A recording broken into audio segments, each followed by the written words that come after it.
Hi, I'm Julie, and I'm going to give you a simple demo on how to use an electronic cutter to cut shrink plastic.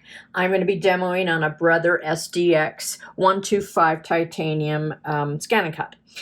And the first thing I'm going to do is show you how to bring an image that you may have bought from me online at my Etsy site or at juliehaymaker.com, my website. The Brother scan and cut will take JPEGs, so my templates on my website are sold as PDFs, so you would want to convert those to JPEGs, but on my Etsy site you can buy them in any kind of format that you want, at about PDF, SVG, JPEG, PNG, so 4 different styles. Anyhow, the first thing we're going to do is bring this image in. Okay, so I'm going to go to my web browser, that's Safari, and then these are my favorites, and I'm going to go up here to the Canvas workspace that I have on my favorites. And I'm in my Canvas, the opening page, and these are images that they feature with their web software. And I'm going to click New because I'm not using any of these, and I'm going to bring one in. So over here, I'm now in my editing program where I can actually make my own patterns in the workspace because it has a drawing pencil and I can make SVGs, and it has a segment line maker. And then this number shows me that I'm at 35%, so I'm seeing it tiny. And these are my loading buttons and conversion buttons. So I'm just going to keep this simple and not go into a lot of these other things right now. So this is where you load an image from your desktop. You're going to be using the image tracing program. It's going to see your image and it's going to trace around it. So we're going to choose that file, and that file, we're going to go down and find it. There it is right there. And that's a JPEG. And a JPEG means that it was not RGB colors, it was saved as CMY colors. So you need to understand that when you bring a JPEG in here, it would be seen as colors and not as outlines. That's kind of confusing because you're going to say, oh, well, those are outlines. But if you put it on color, because it's a JPEG, it's going to see that as black and white, like 2 colors. So we can put 5 or anything, but since it's 2, you can go down to 2, but it's only going to see what's there, which is black and white, because it's not a PNG. It doesn't have a transparent background. So it's seeing 2 colors, black and white. I hope that makes sense. So I'm going to change this just a smidgen. This is where I can change the size of it. And this is because I like to keep my image a little bit smaller than when I'm going to be cutting in my machine. My shrink plastic is 8 1/4 by 11 1/2. It's a large sheet of shrink plastic, and I want there to be a nice margin around it. So I'm going to click OK here, and it's going to ask me, do you want to paste that image? And I'm going to say, yes, I do. And see, there it came in as black and white, and they're dark, so I know everything's okay. Now, the next thing I'm going to do is click Download. And this is where it's transferring it. I can resave it to my computer. Don't need to because it's already there. I want to transfer it directly to my scan and cut machine. So I'm doing that. And my machine is Wi-Fi connected. My Brother's Scan and Cut really likes Wi-Fi, but you can hardwire it too. So I'm all done with this part using the computer. That was very easy. So let's close that out and go on to the next step, which is using our machine. So here I am, and I'm going to retrieve the image that I brought in from the Brother Canvas workspace. And I do that right here. I turned the machine on, I clicked my home button, and this is the screen. This is if I want to scan, if I want to use the built-in patterns, I want to test my cut, or I want to go to the toolbar, but as I pointed out, I'm going to retrieve data. And these are areas where data can be stored. We brought that in and stored it directly to our machine, so I'm going to click that. And now I've got all my stored patterns. I don't see it there. I'm going to go on down, and there it is right there, so I'm retrieving it. And if you notice, everything is nice and dark, and all that white area is the cutting edge and the gray area is the non-cutting edge. So to me, that looks good. So I'm going to click OK. And then this is where if I wanted to change like the canvas, the size of it, right here, that's where I would do that. I can adjust these arrows. I don't need to do that. It's set good. My cutting space of shrink plastic is 8 1/4 by 11 1/2, and this is showing that it's 7 by, so I'm about right there. So that's good. That's I adjusted that. That's about the size of a piece of shrink plastic. So I'm going to click OK, and don't need to do anything else. So I'm going to click, I don't need to add anything else. So I'm at OK again. And this is going to ask me, am I going to be drawing? Because you can draw with this by putting an ink cartridge in. You can emboss. You have all different settings that you can do with this. We're going to ask it to cut. So we're going to go to select and select cut. And it always says this, and I don't know why. It always says there is a pattern out of the effective area. The pattern cannot be cut or drawn. Okay to continue. It is okay to continue because we didn't see a pattern that was highlighted. If it's very light, I mean by highlighted, I mean it's very light and faint, it's out of the cutting area. So this is something that just seems to always come up when I'm using my own patterns. So I always skip this unless I see one.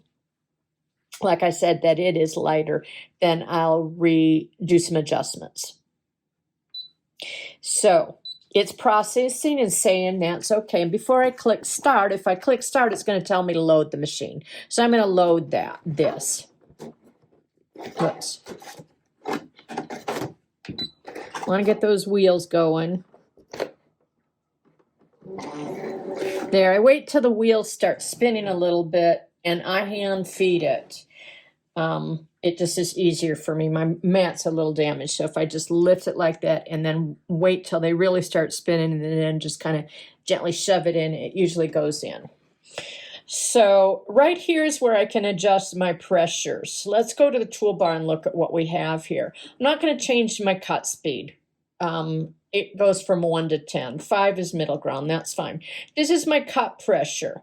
I have the choice of going way down to auto and let the blade sense, or I can manually select. And if I've got a brand new blade on there, a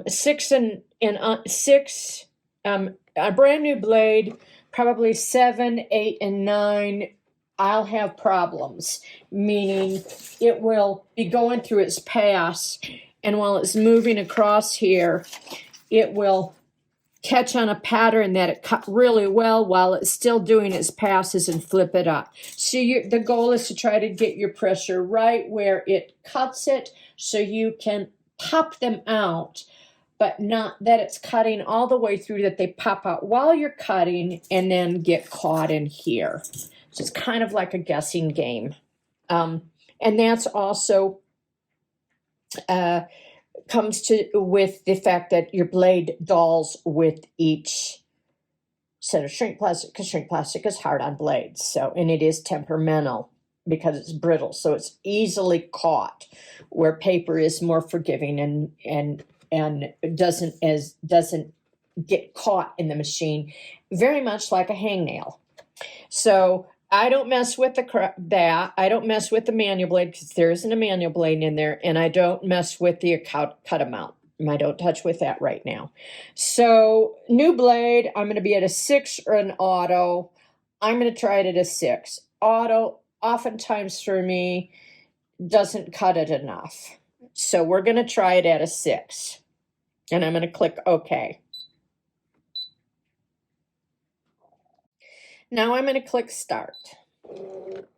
It tells me it's going to take it 3 minutes. And I'm going to talk about the shrink plastic. I put the shrink plastic down on the tacky mat. You have to have a tacky mat for this, a cutting mat. It's different than the scanning mat.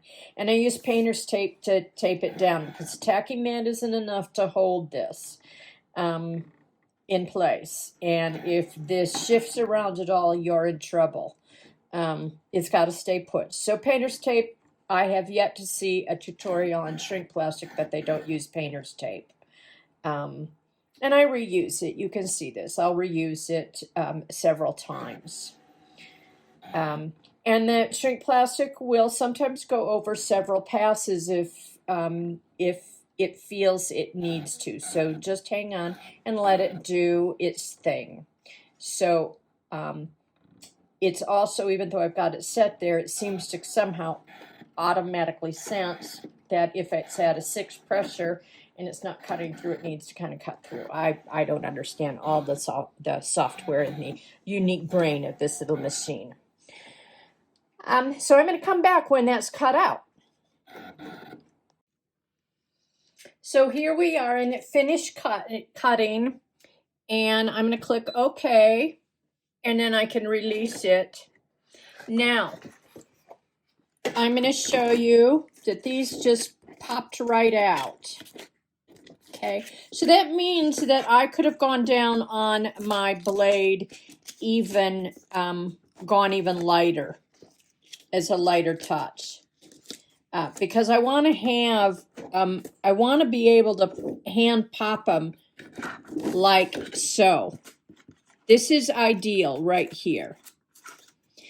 Because that means that the machine cut it and then it didn't pop it out and it didn't get ruined. Let me remove the tape on this off camera. I will be doing this over here so I can get a better, show you a little bit better how I'm getting those guys off. And as you saw, this little tool is something that the machine comes with. It's a really nice little tool for removing the shrink plastic. So, see, I can get under little delicate areas. And then I can fold it gently and get under there. So this is ideally the level you want.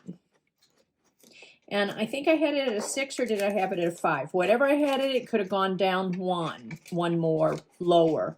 1 being your lowest, 2 being your lowest setting.